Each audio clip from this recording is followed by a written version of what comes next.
आखिर जिंदगी में असली सुखी कौन सा व्यक्ति है? इस विषय पर गौतम बुद्ध की बेहद ही प्रसिद्ध कहानी की शुरुआत करते हैं। हम हमेशा उन चीजों के पीछे भागते रहते हैं जो हमारे पास नहीं है। हम भविष्य में उन्हें पाने के लिए लगातार प्रयास करते रहते हैं, लेकिन हम यह भूल जाते हैं कि जिस चीज को पाने का हम प्रयास कर रहे हैं उसके कारण हमारा वर्तमान दुखी हो रहा है। हमारे वर्तमान की सारी खुशियां हमसे छिन रही हैं। इस कहानी में आप यह समझ पाएंगे कि किस प्रकार आपका जो वर्तमान है वही सर्वश्रेष्ठ समय है। इस समय को आपको भरपूर ढंग से जीना चाहिए, क्योंकि यह समय जो आज आपके पास है वह दोबारा नहीं लौटने वाला। बहुत समय पहले की बात है, एक नगर में एक बहुत ही गरीब व्यक्ति रहता था। वह जब भी किसी धनी व्यक्ति को देखता तो वह मन ही मन बोलने लगता और कहता, हे भगवान, तूने मुझे इतना गरीब क्यों बनाया? इन अमीर व्यक्तियों को देखो, ये लोग कैसे ढंग से खेल रहे हैं, जीवन का आनंद ले रहे हैं, और एक मैं हूं जो हर रोज एक एक पैसे के लिए तरस जाता हूं। मेरे पास तो फूटी कौड़ी तक नहीं है और यह लोग पैसे बर्बाद कर रहे हैं। हे भगवान, मुझे भी अमीर बना दे। एक दिन वह व्यक्ति इसी तरह बोल रहा था, तभी उसके पास से एक बौद्ध भिक्षु गुजर रहे थे। उन भिक्षु ने उस गरीब व्यक्ति की सारी बातें सुन ली और तभी वह बौद्ध भिक्षु उस व्यक्ति से कहते हैं, क्या बात है भंते, तुम इतने परेशान क्यों हो? तुम इतने दुखी क्यों लग रहे हो? क्या कोई तकलीफ है तुम्हें? तभी वह व्यक्ति कहता है, हे गुरुदेव, मैं बहुत दुखी हूं, मैं बहुत गरीब हूं। मेरे पास तो खाने तक के लिए पैसे नहीं बचते। मैं एक एक पैसों के लिए तरस जाता हूं। इस दुनिया में मेरा कोई नहीं। मैं सुखी होना चाहता हूं। मुझे सुखी होना है, मुझे अमीर होना है।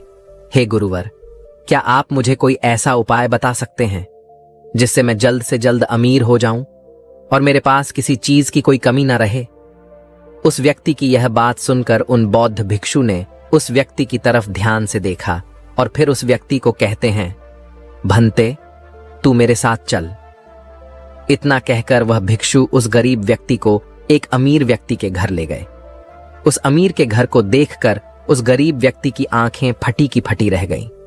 उस गरीब व्यक्ति ने उन भिक्षु से कहा, हे गुरुवर, इतना अमीर होने के लिए तो मैं कुछ भी कर सकता हूं। यदि मेरे पास इतने पैसे हो तब तो क्या ही बात है, इस घर में तो कितना आनंद आता होगा। तभी वह भिक्षु मुस्कुराने लगे और उस गरीब व्यक्ति से कहते हैं, इसीलिए तो मैं तुम्हें यहां पर लाया हूं। इतना कहते हुए भिक्षु उस व्यक्ति को उस घर के मालिक के पास ले जाते हैं और उस अमीर व्यक्ति से कहते हैं, तुम्हारे पास तो इतनी धन दौलत है, इतना आलीशान घर और सारे ऐश ओ आराम है, क्या तुम सुखी हो? तभी व्यक्ति जरा सा मायूस होकर उन बौद्ध भिक्षु से कहता है, हे गुरुवर, कैसा सुख? केवल धन दौलत होने से सुख तो नहीं आ जाता। मैं तो जन्म से ही अंधा हूं और एक अंधे के जीवन में सुख कैसे हो सकता है? सुखी तो वे लोग हैं जिनके पास आंखें हैं, जो लोग इस संसार को देख पा रहे हैं, इसकी खूबसूरती को आंख भर के निहार पा रहे हैं।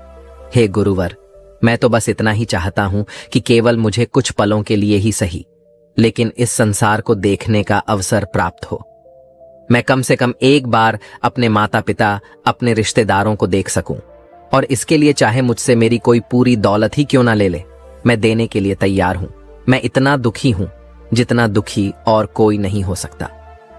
हे ईश्वर, आपने मुझे अंधा क्यों बनाया?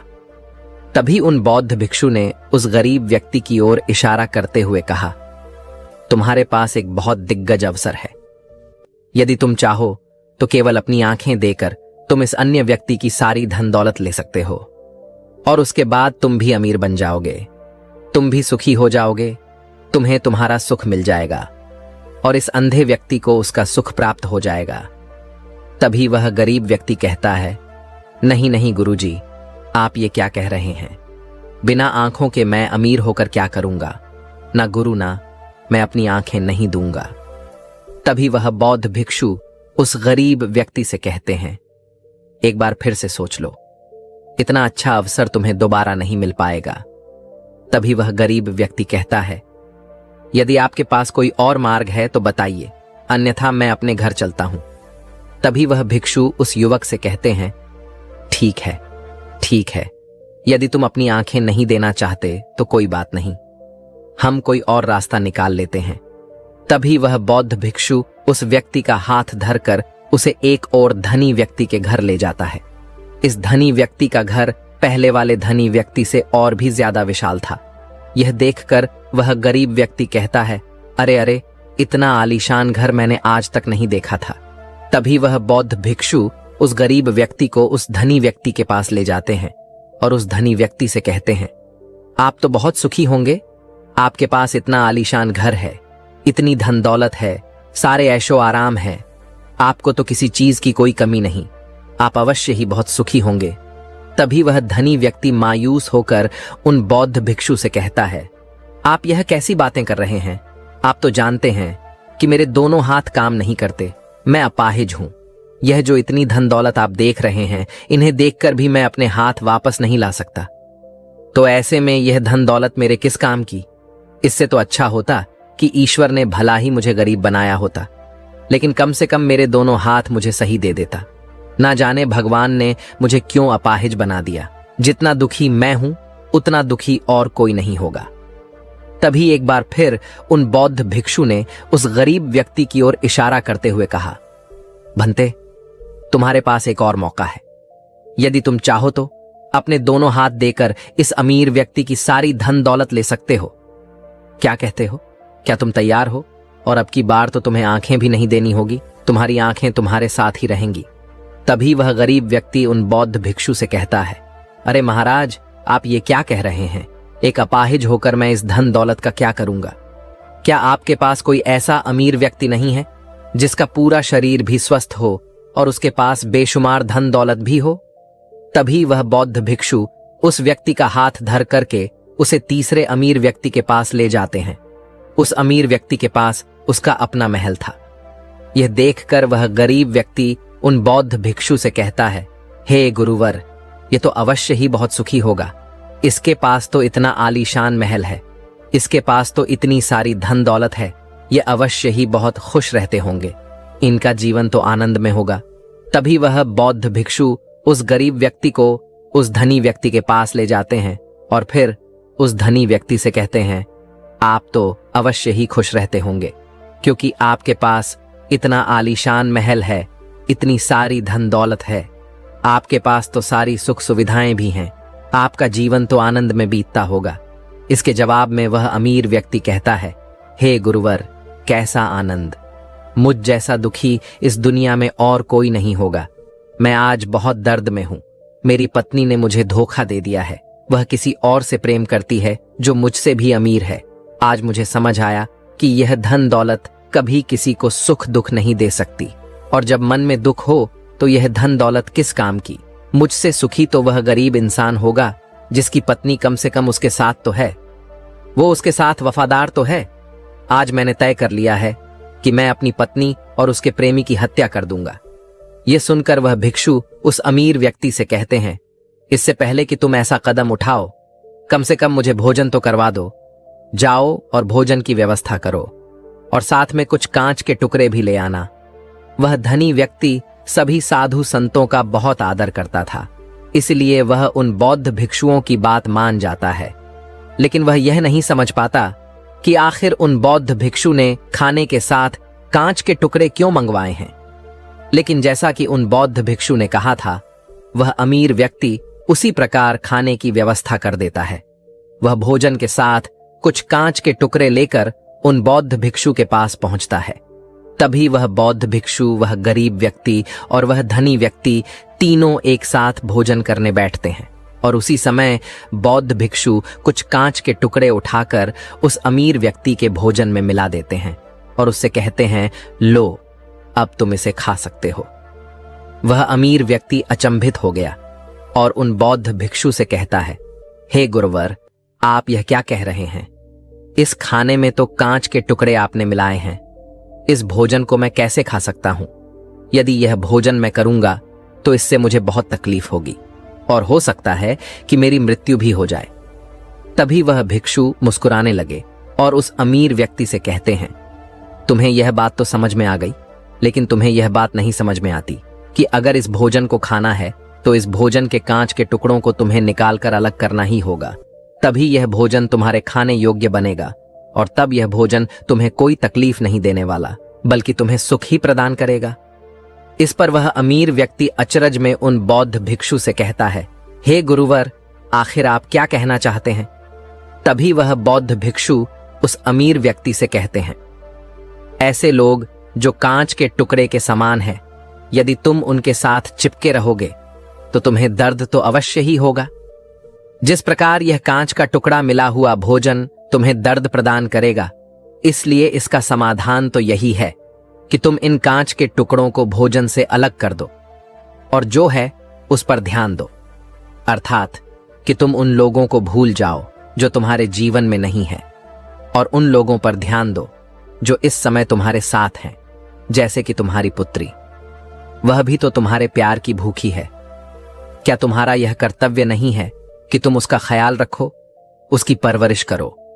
आगे भिक्षु उस अमीर व्यक्ति से कहते हैं, सुख तो तुम्हारे पास ही है, बस इन कांच के टुकड़ों को, अर्थात अपनी पत्नी और उसके प्रेमी की हत्या करने का यह विचार अपने मन से निकाल दो, अन्यथा यह कांच के टुकड़ों से मिला हुआ भोजन के समान ही होगा और इसका परिणाम भी बहुत भयानक होगा। वह भिक्षु इतना कहकर शांत हो गए और उस अमीर व्यक्ति को भी उन भिक्षु की बात समझ में आ गई। उन्होंने तुरंत ही उन बौद्ध भिक्षु के चरण छुए और वह अमीर व्यक्ति कहने लगा, हे गुरुवर, आपने मुझे पाप करने से बचा लिया है, मैं आपका बहुत बहुत आभारी हूं। उसके बाद वह भिक्षु उस गरीब व्यक्ति को लेकर आगे की ओर निकल जाता है। तभी रास्ते में वह गरीब व्यक्ति उन भिक्षु से कहता है, हे गुरुवर, क्या इस दुनिया में ऐसा कोई नहीं है जो सुखी हो? तभी वह भिक्षु उस गरीब व्यक्ति से कहते हैं, भंते, आखिर तुम सुखी क्यों नहीं हो? इस पर वह गरीब व्यक्ति कुछ देर के लिए सोच विचार करता है, लेकिन उसके पास कोई जवाब नहीं होता। तभी वह भिक्षु उस गरीब व्यक्ति से कहते हैं, क्योंकि तुम्हें वह चाहिए जो तुम्हारे पास नहीं है। तुम्हारे पास धन नहीं है और तुम्हें धन चाहिए। तुम अमीर होना चाहते हो। तुम्हें लगता है कि वह तुम्हें सुख देगा, लेकिन तुम इस वास्तविकता को भी भूल रहे हो कि बाद में तुम्हें दुख भी वही देगा। जैसे कि जब हम पहले एक अमीर व्यक्ति के पास पहुंचे थे तो उसके पास आंखें नहीं थीं। उसके पास जो नहीं था वह उसके लिए बिलक रहा था, जबकि उसके पास तो बेशुमार धन दौलत थी और उसका पूरा शरीर भी पूरी तरह से स्वस्थ था, लेकिन उसका ध्यान उस पर नहीं था। वह उसे छोड़कर उन चीजों के पीछे भाग रहा था जो उसके पास नहीं थीं। इसी तरह से दूसरे अमीर व्यक्ति के पास आंखें थीं, धन दौलत भी थी, लेकिन हाथ नहीं थे।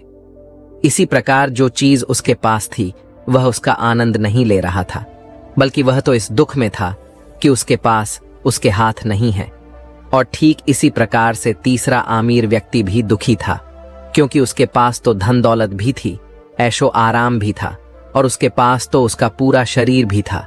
वह पूरी तरह से स्वस्थ और तंदुरुस्त भी था, लेकिन फिर भी वह दर्द में था, क्योंकि उसे उसकी पत्नी ने धोखा दे दिया था, जो उसकी कभी हो ही नहीं सकती थी।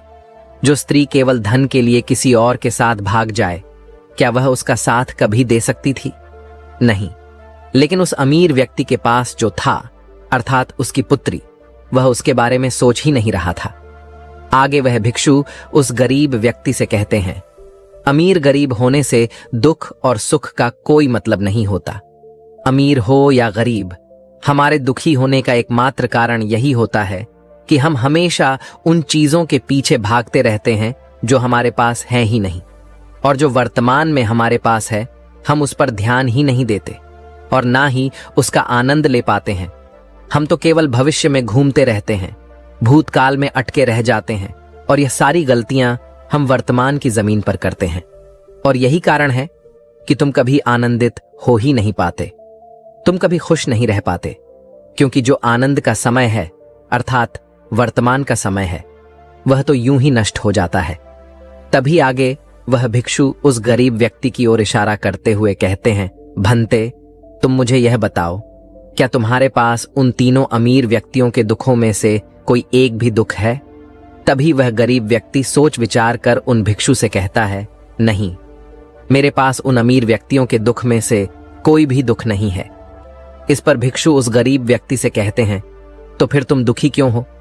इसका जवाब देते हुए वह गरीब व्यक्ति उन भिक्षु से कहता है, हे गुरु, भले ही मैं उनके मुकाबले सुखी हूं, पर क्या धन कमाना या धन प्राप्त करने की इच्छा नहीं होनी चाहिए?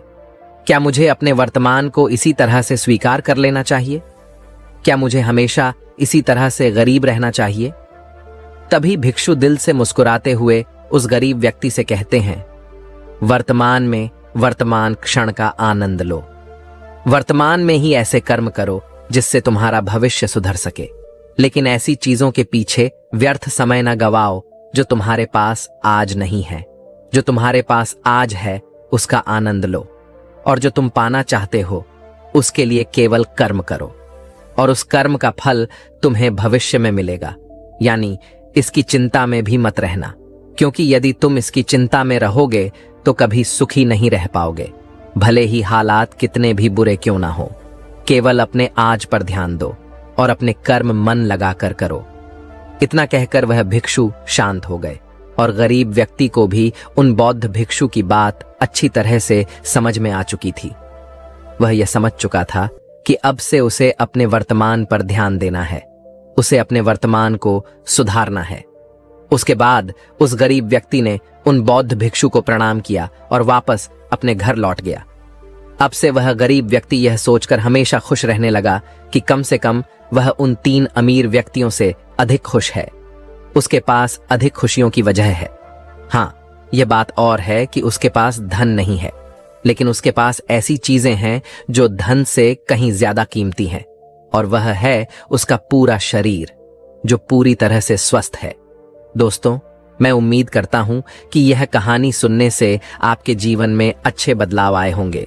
आपको इस वीडियो से क्या सीखने मिला, यह कमेंट करके जरूर बताइए, और अपने परिवार, दोस्तों या आपके करीबी इंसान के साथ यह कहानी शेयर करके उन्हें भी इस ज्ञान से परिचित करवाएं। बाकी अगर आपको यह वीडियो दिल से अच्छी लगी हो तभी इस वीडियो को लाइक कर देना, और आपने अब तक इस चैनल को सब्सक्राइब ना किया हो तो चैनल को सब्सक्राइब भी जरूर कर देना। आपका हर दिन शुभ हो और खुशियों से आपका जीवन भरा रहे। धन्यवाद। नमो बुद्धाय। चलिए बढ़ते हैं दूसरी कहानी की तरफ। इस कहानी में एक अजीब सा रहस्य बताया गया है, जिससे आप अपने अवचेतन मन की शक्ति को इस्तेमाल करके जिंदगी की कठिन से कठिन सफलता आसानी से प्राप्त कर सकते हैं। कैसे अपने अवचेतन मन की शक्ति को इस्तेमाल करना है, इसकी विधि क्या है, इस विषय पर हम आज एक अद्भुत कहानी आपको सुनाएंगे। दोस्तों, हमारा जो चेतन मन होता है उससे करीब 9 गुना अधिक ताकतवर हमारा अचेतन मन होता है। अगर 1 गुना ताकत हमारे चेतन मन के पास है तो इसका अर्थ यह हुआ कि उससे 9 गुना अधिक ताकत हमारे अवचेतन मन के पास है, क्योंकि अवचेतन मन ही हमारे पूरे शरीर को नियंत्रित करता है। चेतन मन हमारे दिमाग का एक हिस्सा है जो हमारे विचारों और भावनाओं से प्रेरित होता है, और हमारा चेतन मन ही तर्क वितर्क करने में हमारी मदद करता है। लेकिन दूसरी तरफ हमारा अवचेतन मन यह तर्क वितर्क नहीं करता, यह उस जानकारी को ग्रहण कर लेता है जो इसे चेतन मन देता है। इसीलिए जैसा हम अपने अवचेतन मन में सोचते हैं वैसे ही हम बनते चले जाते हैं। क्या आपने कभी इन बातों पर विचार किया है कि कोई व्यक्ति दुखी क्यों है और वहीं पर दूसरा व्यक्ति इतना सुखी क्यों है? एक व्यक्ति सुख और समृद्धि से भरा हुआ है, वहीं पर दूसरा व्यक्ति इतना गरीब और दुखी क्यों है? एक व्यक्ति भयभीत है जबकि दूसरा व्यक्ति आस्था और विश्वास से भरा हुआ है। एक व्यक्ति आलीशान महलों में रहता है, वहीं पर दूसरा व्यक्ति गरीब और टूटी फूटी कुटिया में रहता है। कोई बहुत सफल है तो कोई असफल। कोई व्यक्ति जरा सी मेहनत करके सफलता प्राप्त कर लेता है, और वहीं पर कोई दूसरा व्यक्ति जीवन भर मेहनत करने के बाद भी असफल ही रह जाता है। तो आखिर इन सब चीजों का कारण क्या है? क्या आपने कभी इन पर विचार करने की कोशिश की है? हमारे जीवन में जो भी अच्छा है वह हमारे चेतन मन पर निर्भर करता है। अर्थात यदि आप अपने चेतन मन में यह बात भरेंगे कि मेरे साथ जो कुछ भी होगा वह अच्छा होगा, मेरे साथ जो कुछ भी हो रहा है वह अच्छा हो रहा है, और मैं एक दिन कामयाब जरूर बनूंगा, तो आप अवश्य ही अपने जीवन में कामयाब बन जाएंगे। वहीं पर यदि आप अपने अवचेतन मन में बुरी बुरी बातें रखेंगे, अर्थात नकारात्मक बातें कहेंगे, तो आपके जीवन में केवल नकारात्मकता ही भर जाएगी और आपके साथ कुछ भी अच्छा नहीं होगा। आप जहां जाएंगे वहां पर आपके हाथ केवल असफलता ही लगेगी। आप हमेशा निराश और परेशान ही रहेंगे, लेकिन उनका हल आपको कभी नहीं मिल पाएगा। इसलिए यदि आप भी अपने मन को अच्छी तरह से जानना चाहते हैं, वह सेवा काम करवाना चाहते हैं जो आप चाहते हैं, उसे अपने नियंत्रण में रखना चाहते हैं, तो इस कहानी को अंत तक जरूर देखिएगा, क्योंकि इस वीडियो में आपको ऐसी महत्वपूर्ण जानकारियां मिलेगी जिसकी मदद से आप अपना जीवन अच्छे से जी सकते हैं। आप जो चाहे उसे हासिल कर सकते हैं। आप जिस भी लक्ष्य को प्राप्त करना चाहते हैं उसे आप प्राप्त कर सकते हैं। आज की इस कहानी में हम यह जानने वाले हैं कि आखिर चेतन मन और अवचेतन मन में मुख्य अंतर क्या है और वह किस तरह से काम करता है, और हम अपने अचेतन मन में अच्छी बातें किस प्रकार से भर सकते हैं जिससे हमारा जीवन परिवर्तित हो सके, हम सफलता की ओर आगे बढ़ सके। बहुत समय पहले की बात है। एक नगर में एक बहुत ही प्रसिद्ध गुरु रहा करते थे। उनकी ख्याति दूर दूर तक फैली हुई थी। उनके आश्रम में उनके कई शिष्य भी थे।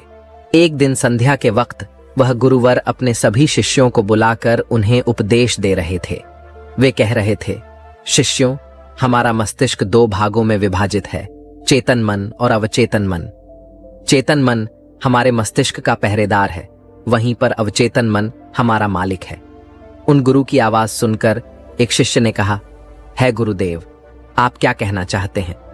आप कहीं यह तो नहीं कह रहे कि हमारे भीतर कोई और है जो हमें चला रहा है, जो हमारी सारी क्रियाओं पर नजर रखे हुए हैं?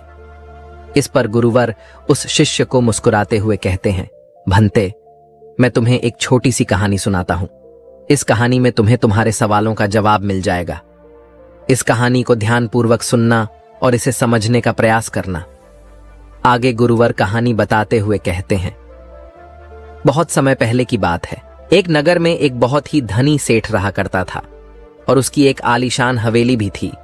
उसकी हवेली के द्वार पर हमेशा एक पहरेदार तैनात रहता था और हवेली में जब भी कोई उपद्रव होता, कोई शोर शराबा होता, तो उसकी आवाज चारों ओर गूंजने लगती और उस आवाज को सुनकर आसपास के लोग भी उस महल के पास आते और उस पहरेदार को खूब समझाने की कोशिश करते और कहते, देखो, तुम्हारी हवेली से बहुत सारी आवाजें आती हैं जिससे हमारे घर की शांति भंग हो जाती है। कृपया करके इन आवाजों को बंद करो। आखिर इस शोर शराबे में क्या रखा हुआ है? इस तरह से हल्ला करके तुम अपना जीवन कैसे शांति से बिता सकते हो? इस पर वह पहरेदार जवाब देते हुए कहता है, देखो भाई, मैं जानता हूं कि शोर करना बुरी बात है, लेकिन मैं क्या करूं? मैं भी इससे बहुत परेशान हूं। जो भी आवाजें होती हैं वह हवेली में होती है, इससे मेरी भी शांति भंग होती है। लेकिन आप मुझे क्यों समझा रहे हैं? इसका कारण मैं तो नहीं, इसका कारण तो मेरा मालिक है। आप उसे जाकर समझाइए। यह बात सुनकर लोग भी यह बात समझ जाते हैं कि बात तो सही है। आखिर इसमें इस पहरेदार की क्या गलती है? यह तो केवल अपना काम कर रहा है। गलती तो मालिक ही है। वह उपद्रव करता है, वह शोर शराबे करता है, और जब भी उसे यह सब करने का मन होता है तो वह हवेली के बाहर आता है और उपद्रव करके वह वापस हवेली में जाकर बैठ जाता है। और जिन लोगों को भी उस हवेली के मालिक से तकलीफ होती है, जिनकी भी शांति भंग होती है, वे सभी आकर उस पहरेदार को ही समझाने का प्रयास करते हैं। वह उसे खूब सुनाते हैं, लेकिन क्या इससे यह समस्या सुलझेगी? इस प्रश्न के साथ गुरुवर अपने शिष्य से कहते हैं, तुम ही बताओ, इसका क्या समाधान है? इस पर वे शिष्य गुरु के इस प्रश्न का जवाब देते हुए कहता है गुरुवर, जिन्हें भी उन हवेली के मालिक से तकलीफ है जो शोर शराबे करता है और लोगों की शांति भंग कर देता है, उन सभी को उनसे बात करनी चाहिए, तभी तो इसका समाधान निकलेगा। भला पहरेदार की इसमें क्या गलती है? वह तो केवल अपना काम कर रहा है और वह उससे ज्यादा कर भी क्या सकता है? उसके हाथों में तो और कुछ भी नहीं है। इस पर वह गुरुवर मुस्कुराते हुए अपने उस शिष्य से कहते हैं, भंते, ठीक इसी तरह से हमारा मन भी होता है। हमारा चेतन मन मनुष्य का पहरेदार होता है और पहरेदार को यह अच्छी तरह से पता है कि क्रोध करना बुरी बात है, बुरे शब्दों का इस्तेमाल करना बुरी बात है, अश्लील ख्यालों में खोए रहना बुरी बात है। अर्थात हमारे चेतन मन को यह बात बहुत अच्छी तरह से पता है कि गुस्सा करना, आलस करना, काम वासना जैसे विचार गलत है। यह सभी विकार हमारे भीतर नकारात्मक विचार उत्पन्न करते हैं, जिससे हमारा विनाश होता है। लेकिन वह कर भी क्या सकता है? वह चीज उसके हाथों में है ही नहीं, क्योंकि वह चीज वह कर ही नहीं रहा। यह तो वह अंदर बैठा मालिक कर रहा है, अर्थात हमारा अवचेतन मन, जो हमसे कोई भी कार्य बहुत ही आसानी से करवा लेता है। और यह सभी बातें हम में से हर कोई अच्छी तरह से जानते हैं, और हमें ऐसा लगता भी है कि हम अच्छी तरह से समझ चुके हैं, जैसे कि वह पहरेदार समझता है। लेकिन वास्तविकता में तो इससे हमारे जीवन पर कोई भी बुनियादी फर्क नहीं होता। आगे वह गुरु उस शिष्य से कहते हैं, भंते, तुमने भी अपने आप को कई बार यह समझाने की कोशिश की होगी कि मुझे सुबह सही समय पर उठना है, आश्रम की साफ सफाई करनी है, भिक्षा मांगने जाना है, और रात को आने के बाद मुझे ध्यान भी करना है। लेकिन क्या इससे कोई फर्क हुआ? इसका जवाब देते हुए शिष्य कहता है, नहीं, बिल्कुल नहीं हुआ। मैंने कई बार अपने आप को समझाया है कि मुझे इस समय पर यह काम करना है, मुझे अपना समय व्यर्थ नहीं करना, मुझे अपने समय का इस्तेमाल करना है और मुझे आगे बढ़ना है। लेकिन मैं चाहकर भी उन सभी कार्यों को समय पर नहीं कर पाता। इस पर वह गुरुवर अपने उस शिष्य से कहते हैं, भंते, जब भी हम अपने आप को कुछ समझाने का प्रयास करते हैं तो हमें ऐसा लगता है कि अब हम समझ चुके हैं और अब हमसे कोई गलती नहीं होने वाली, और हम सोचते हैं ज़रेनिया कि अब हमारा जीवन बदल जाएगा, हम जो भी करेंगे अब वह सही होगा, अब तो हम जीवन में सफलता प्राप्त कर ही लेंगे। लेकिन दूसरे ही पल हम यह पाते हैं कि हमारे जीवन में कोई बुनियादी बदलाव आया ही नहीं है, और ऐसा केवल हमारी नासमझी के कारण होता है। हम अपनी नासमझी के कारण अवचेतन मन की जगह पर अपने चेतन मन को समझाने का प्रयास करते हैं, अर्थात मालिक को त्याग कर हम पहरेदार से बात करते रहते हैं और उसे समझाने की कोशिश करते हैं। लेकिन तुम यह भूल जाते हो कि आखिर वह पहरेदार कर भी क्या सकता है? वह सब उसके हाथों में है ही नहीं है। हमें तो अपने अवचेतन मन को समझाने की आवश्यकता है। हमारी बुद्धि, अर्थात वह पहरेदार जो यह समझ जाता है कि क्या सही है और क्या गलत, उसे कब क्या करना है, क्या नहीं करना। लेकिन यह सारी बातें केवल हमारे पहरेदार, अर्थात हमारे चेतन मन के सीमित रह जाती हैं। यह सारी बातें हवेली के उस मालिक, अर्थात हमारे अवचेतन मन तक तो पहुंच ही नहीं पाती, और यही कारण है कि हमारे जीवन में कभी कोई बुनियादी बदलाव हो ही नहीं पाता। ठीक उसी प्रकार जैसे कि यदि आपसे कोई कहता है कि पौधे में पानी भरोगे तो वह पौधा एक दिन वृक्ष होगा और फिर उसमें फल आएंगे, और आप उस बात को मान लेते हैं और उस पौधे में पानी भी देते हो, लेकिन आप पौधे की पत्तियों पर पानी देते हो और सोचते हो कि इसमें फल आएंगे। लेकिन जरा एक बार के लिए यह सोचिए, अगर पत्तियों में पानी दोगे तो उसमें फूल और फल कैसे आएंगे? हमें तो उस पौधे की जड़ में पानी देने की आवश्यकता है, लेकिन हम में से अधिकांश लोग केवल पत्तियों पर ही पानी छिड़क कर अपने आप को बहुत भाग्यशाली समझने लगते हैं। लेकिन वे यह भूल जाते हैं कि जो जो पानी वह पत्तियों पर दे रहे हैं, वह पानी पेड़ की गहराइयों में तो जा ही नहीं पा रहा, तो ऐसे में उस पौधे पर फल कैसे लगेंगी? ठीक इसी प्रकार हम भी अपने मन के साथ करते हैं, और यही कारण है कि हम अपने जीवन में जो भी चाहते हैं वह हमें नहीं मिल पाता। हम अपने जीवन में फल चाहते हैं, लेकिन वह हमें नहीं मिल पाता। इस पर शिष्य उन गुरुवर से कहता है गुरुवर, तो फिर हमें क्या करना चाहिए? क्या ऐसा कोई उपाय है जिससे हम अपने चेतन मन की सारी बातें अपने अवचेतन मन तक पहुंचा सकें? ऐसी कोई प्रक्रिया है जिसमें हम अपने संदेश को अपने चेतन मन तक पहुंचा सके? इस पर वह गुरुवर शिष्य से कहते हैं, भंते, यदि तुमने अपने संदेश को चेतन मन तक पहुंचा दिया, तब तुम जो चाहोगे वह इच्छा प्राप्त कर सकते हो। तुम जैसा चाहो उस लक्ष्य को प्राप्त कर सकते हो, क्योंकि हमारा अवचेतन मन हमारे चेतन मन से 9 गुना अधिक शक्तिशाली होता है। आपने कभी ना कभी यह देखा ही होगा कि एक मनोवैज्ञानिक जब किसी के मन के गुप्त राज को जानने की कोशिश करता है, तब वह मनोवैज्ञानिक जब उसके मन की बात को बाहर निकलवाना चाहता है, उसके अतीत में जो भी घटना घटी है उसमें साफ साफ रूप से प्रवेश करना चाहता है तो इसके लिए वह हाइप्नोसिस का उपयोग करते हैं। और आप में से अधिकांश लोगों ने इस प्रक्रिया को देखा ही होगा। इस प्रक्रिया का प्रयोग करके मन की सारी सूचनाएं अपने आप ही बाहर निकलती हैं। इस प्रकार किसी के भी मन को काबू में करके हम उससे जो चाहे वह कार्य करवा सकते हैं। हाँ, अब आपके मन में यह भी प्रश्न उठ रहा होगा कि शायद वह सभी हमारे अवचेतन मन की चाल को समझते हैं। वह इसे अच्छी तरह से जानते हैं कि उसे किस तरह से अपने काबू में किया जाता है।